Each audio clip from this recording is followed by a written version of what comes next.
में बारिशों का मौसम आने ही वाला होता है। अभी तक जंगल में किसी भी पक्षी ने अपना घर नहीं बनाया था। एक दिन एक तोता मीनू चिड़िया के पास बादल का संदेश लेकर आता है। मीनू चिड़िया, मैं बादल भैया का एक संदेश लेकर आपके पास आया हूँ। बादल भैया ने मुझे कहा था कि ये संदेश मैं आपको दूँ। हाँ तोते बोलो, बादल ने मुझे क्या संदेश दिया है? मीनू चिड़िया, बादल भैया ने मुझे कहा है कि अभी कुछ ही दिनों में बारिशें शुरू होने वाली हैं, इसीलिए हम सब पक्षी अपने पक्के घर बना लें। इसीलिए बादल भैया ने हमें संदेश दिया है ताकि हम सब पक्षी अपने पक्के घर बना लें और हमें बारिशों के मौसम में कोई परेशानी ना हो। चलो ठीक है तोते, मैं ये बात जाकर जंगल के सभी पक्षियों को बताती हूँ। उसके बाद हम अपने घर बनाना भी शुरू कर देंगे। फिर मीनू चिड़िया जंगल के सभी पक्षियों को जमा कर लेती है और उन सब पक्षियों से कहती है, Please subscribe, like and press the bell icon. पक्षियों, बादल भैया ने हमें संदेश दिया है कि अभी कुछ ही दिनों बाद हमारे जंगल में बारिशें शुरू हो जाएंगी। और पक्षियों, अभी तक हम में से किसी भी पक्षी ने अपना पक्का घर नहीं बनाया है। इसीलिए पक्षियों, मैं चाहती हूँ कि बारिश होने से पहले पहले ही हम अपने पक्के पक्के घर बना लें ताकि बारिशों के मौसम में हमें कोई परेशानी न हो। हाँ मीनू चिड़िया, तुम ठीक कहती हो। हमें अपने पक्के घर बना लेना चाहिए, वरना बारिशों के दिन हमारे बहुत मुश्किल से कटेंगे। कैलू कौवे, इस बार तुम अपना लकड़ियों का पक्का घर बना लेना, वरना पिछली बार की तरह इस बार भी तुम बारिश में भीगोगे। हाँ कालू कौवे, मैं पहले ही बता देता हूँ, बारिशों के दिनों में मैं तुम्हें बिल्कुल भी अपने घर में जगह नहीं दूंगा। नहीं नहीं पक्षियों, इस बार मैं बारिशों के मौसम में अपने मामा जी के घर पर रहने के लिए चला जाऊंगा। इसीलिए मुझे अपना पक्का घर बनाने की बिल्कुल भी जरूरत नहीं है। बिला वजह में मैं इतनी मेहनत क्यों करूं? कैलू कौवे, देख लो भाई, जैसे तुम्हें ठीक लगे, लेकिन बाद में मुझे मत कहना कि मैंने तुम्हें घर बनाने का नहीं कहा। मीनू चिड़िया, अभी बारिशें कुछ ही दिनों में होने वाली हैं और अभी हम सब पक्षी लकड़ियां जमा करेंगे तो हमें काफी ज्यादा समय लग जाएगा।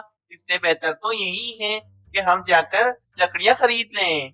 हाँ तोते, तुम बिल्कुल ठीक कह रहे हो। हम सब पक्षी बढ़ई के पास जाते हैं और बढ़ई से हम अपने अपने घरों के लिए लकड़ियाँ खरीद लेते हैं। फिर जंगल के सभी पक्षी बड़े पक्षी के पास अपने अपने घरों की लकड़ियां खरीदने के लिए चले जाते हैं। कैलू जी, मुझे सब पता चल गया है कि मीनू चिड़िया ने जंगल के सभी पक्षियों को क्यों जमा किया था। वे यही कह रही थी ना कि जंगल में अभी कुछ ही दिनों में बारिशें शुरू होने वाली हैं, इसीलिए सब पक्षी मिलकर अपने पक्के पक्के घर बना ले। और मुझे यकीन है कि तुमने मीनू चिड़िया को मना कर दिया होगा कि तुम इस बार भी अपना पक्का घर नहीं बनाओगे। रानी, तुम बिल्कुल भी चिंता मत करो। इस बार बारिशों के दिनों में हम अपने पक्के घर में होंगे और वो भी बिना मेहनत किए। कैलू जी, बिना मेहनत किए हमारे पास रहने के लिए पक्का घर कहाँ से आएगा? रानी, बस तुम देखती जाओ कि मैं अब क्या करता हूँ। फिर शाम हो जाती है। जंगल के सभी पक्षी घर बनाने के लिए लकड़ियां और सूखा घास खरीद कर ले आते हैं। पक्षियों, चलो, अब हम सब पक्षी बहुत थक गए हैं। अब हम सब पक्षी ये सारा सामान अपने अपने घोंसलों में ले जाते हैं। उसके बाद कल सुबह होते ही हम सब पक्षी अपने अपने घर बनाना शुरू कर देंगे। फिर सभी पक्षी अपना अपना सामान अपने अपने घोंसलों में ले जाते हैं। अगली सुबह हो जाती है। मीनू चिड़िया अपना घर बनाना शुरू कर देती है और जंगल के बाकी पक्षी भी अपना अपना घर बनाना शुरू कर देते हैं। कैलू जी, सभी पक्षियों ने अपने अपने घर बनाना शुरू कर दिए हैं, लेकिन तुम हो कि घर बना ही नहीं रहे हो। रानी, तुम मुझ पर भरोसा रखो, इस बार मैं तुम्हें बारिशों में भीगने नहीं दूंगा। कालू कौवा और रानी कौवी ऐसे बातें कर रहे होते हैं कि रानी कौवी की माँ का फोन आता है। बोलिए बोलिए माँ जी, सब ठीक तो है ना? कोई मसला तो नहीं है ना? हाँ बेटी, यहाँ सब ठीक है। मुझे पता चला है कि तुम्हारे जंगल में कुछ ही दिनों में बारिशें होने वाली हैं और मुझे ये भी पता है कि कालू ने अभी तक घर नहीं बनाया है। इसीलिए बेटी, इस बार बारिशों के दिनों में तुम और कालू मेरे घर पर रहने के लिए आ जाओ। तुम कितनी अच्छी हो, तुम्हें मेरी कितनी परवाह है। तुम बिल्कुल भी चिंता मत करना, मैं और कालू जी बारिशों के दिनों में तुम्हारे घर पर रहने के लिए आ जाएंगे। ठीक है बेटी, अब मैं फोन रखती हूँ, शायद दरवाजे पर कोई आया है। रॉनी, मैं तुम्हें पहले ही बता देता हूँ, मैं तुम्हारी माँ के घर रुकने के लिए बिल्कुल भी नहीं जाऊंगा। मुझे पता है कि तुम्हारी माँ मुझे और तुम्हें अपने घर पर क्यों बुला रही है। तुम्हारी माँ मुझे अपने घर पर बुलाएगी और मुझसे सारा काम करवाएगी। भोजन भी मुझे ही ढूंढना पड़ेगा और तो और वो घर की सफाई भी मुझसे ही करवाएगी। इसीलिए रानी, तुम्हें जाना है तो जाओ, मैं तुम्हारे साथ तुम्हारी माँ के घर नहीं आऊंगा। कलू जी, तुम्हारी मर्जी है, मैं तो अपनी माँ के घर चली जाऊंगी। अब तुम्हें जो करना है करो। फिर इतना कहकर वे रानी कौवी अपनी माँ के घर चली जाती है। अगली सुबह हो जाती है। जंगल के सभी पक्षियों ने अपने पक्के घर बना लिए होते हैं और मीनू चिड़िया ने भी अपना एक पक्का घर बना लिया होता है। चलो भाई, मैंने तो अपना पक्का घर बना लिया है। अब इस घर में मैं आराम से अपने बारिशों के दिन काट दूंगी। कुछ ही देर के बाद आसमान पर काले काले बादल छा जाते हैं और जोरों से बारिश शुरू हो जाती है। बाप रे, बारिश शुरू हो गई। कितना ठंडा ठंडा पानी है इस बारिश का। चलो, मैं तोते के घर पर जाता हूँ और जाकर तोते को बेवकूफ बनाता हूँ। फिर वे कालू कौवा तोते के घर पर चला जाता है। तोते भाई, दरवाजा खोलो, मुझे मिट्टू महाराज ने भेजा है। मिट्टू महाराज तुम्हें अपने महल बुला रहे हैं, शायद उन्हें तुमसे कोई काम है। अब ये तोता मिट्टू महाराज के महल चला जाएगा और मैं इस तोते के घर में घुस के अंदर से कुंडी लगा लूंगा। उसके बाद जब तक बारिश नहीं रुकेगी, जब तक मैं आराम से इस तोते के घर में रहूंगा। तोता भी बहुत समझदार था। वे कालू कौवे की योजना को समझ जाता है और वे कालू कौवे से कहता है। कैलू कौवे, तुम मिट्टू महाराज से जाकर कह दो, बारिश रुकने के बाद मैं मिट्टू महाराज के महल में उनसे मिलने के लिए चला जाऊंगा। लगता है ये तोता अपने घर से बाहर नहीं निकलेगा। चलो, मैं मीनू चिड़िया के घर पर जाता हूँ। मीनू चिड़िया तो मिट्टू महाराज का नाम सुनकर फौरन मिट्टू महाराज के महल चली जाएगी। फिर वे कालू कौवा मीनू चिड़िया के घर की तरफ चला जाता है। मीनू चिड़िया, जल्दी दरवाजा खोलो, मिट्टू महाराज के ऊपर एक चील ने हमला कर दिया है। मिट्टू महाराज बहुत ज्यादा जख्मी हैं। चलो जल्दी से तुम मिट्टू महाराज के महल में चली जाओ। क्या कालू कौवे, ये तुम क्या कह रहे हो?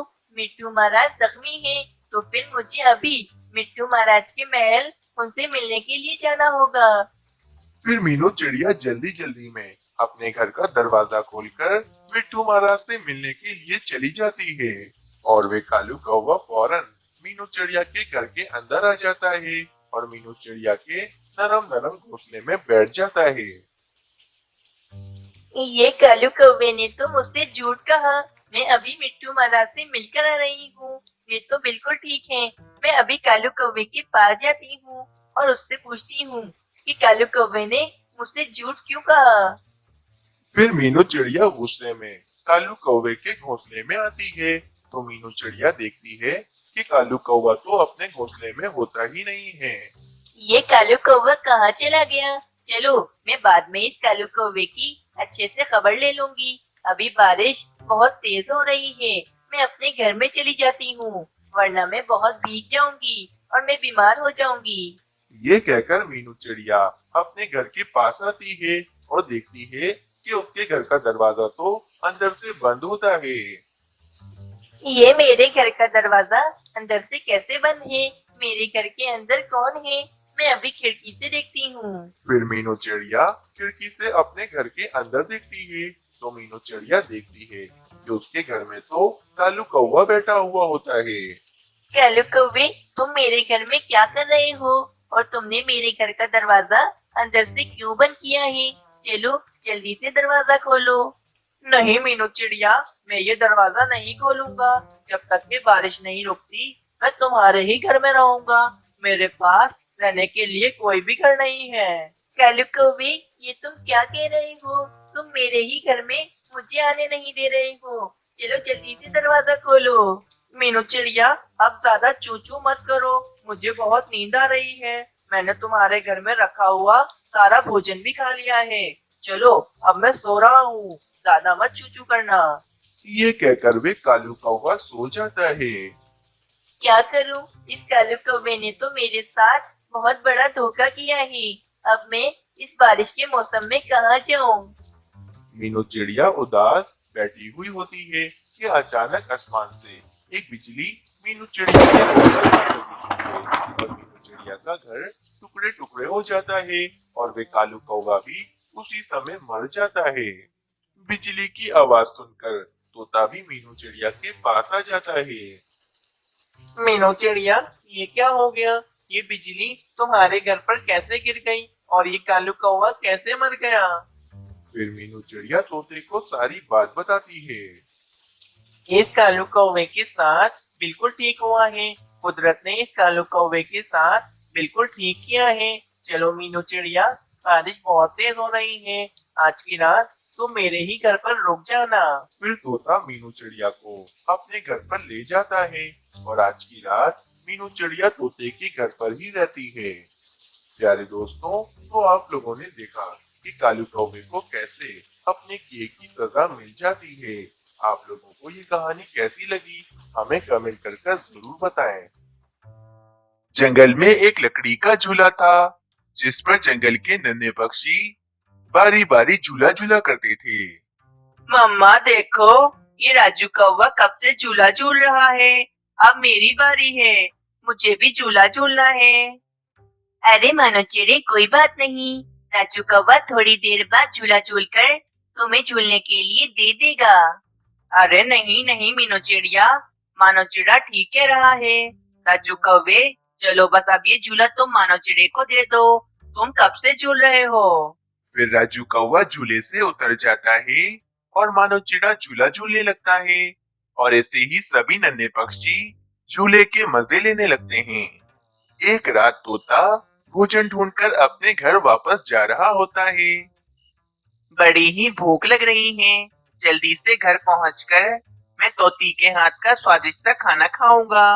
तोता वापस अपने घर जा रहा होता है कि इसकी नजर सामने झूले पर पड़ती है। झूला जोर जोर से हिल रहा होता है, मानो जैसे इस झूले में कोई झूला झूल रहा हो।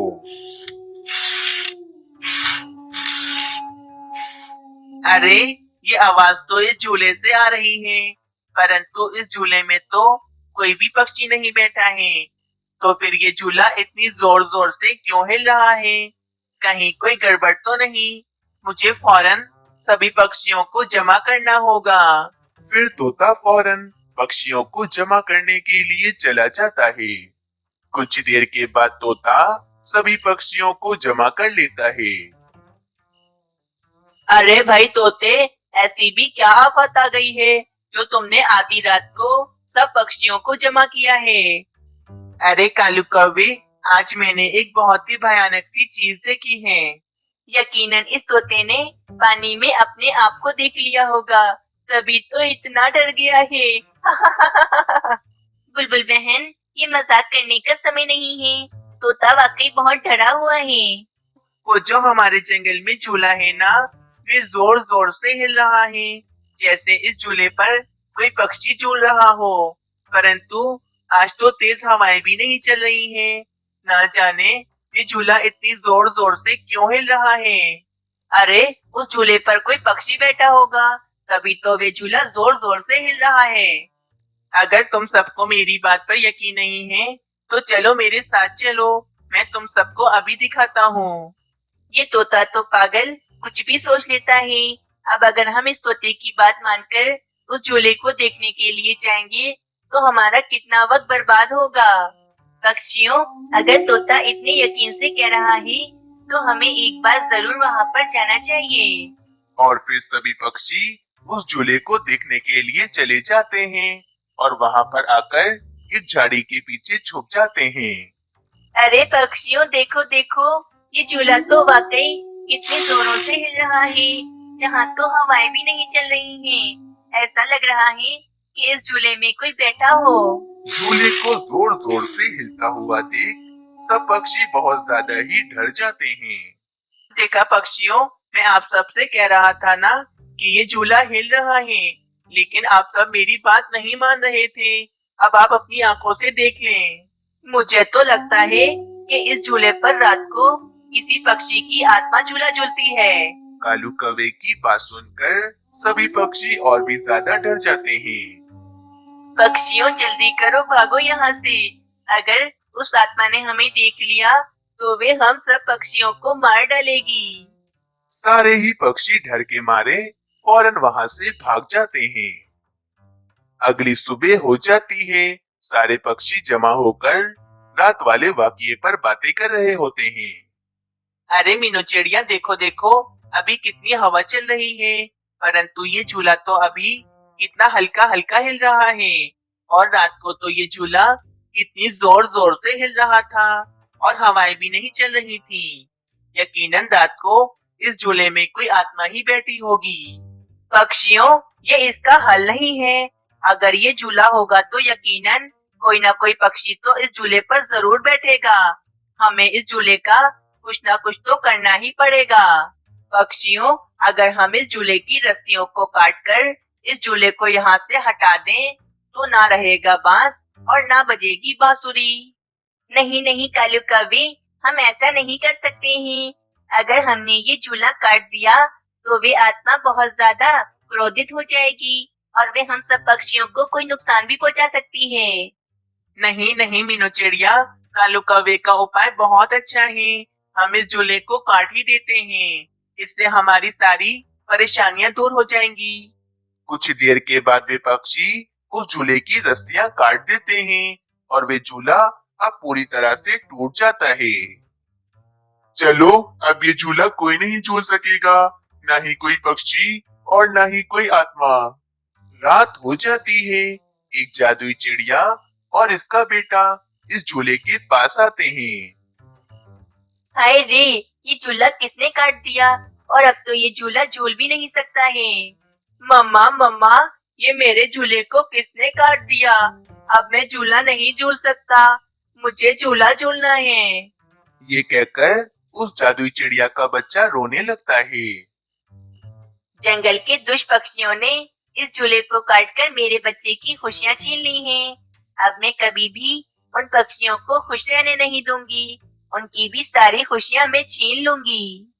फिर वे जादुई चिड़िया जोर जोर से पक्षियों को आवाज देकर बुलाने लगती है। पक्षियों, जल्दी यहाँ पर आओ, वरना मुझसे बुरा कोई नहीं होगा। सारे पक्षी जल्दी से आ जाओ यहाँ पर। जादुई चिड़िया की आवाज सुनकर सारे पक्षी ही उस जादुई चिड़िया के पास आ जाते हैं। मैं जादुई चिड़िया हूँ। मैं और मेरा बच्चा रोजाना रात को ये झूला झूलने आते थे। ना जाने किस दुष्ट पक्षी ने इस झूले को काट दिया है। मैं अब तुम सब पक्षियों को नहीं छोड़ूंगी।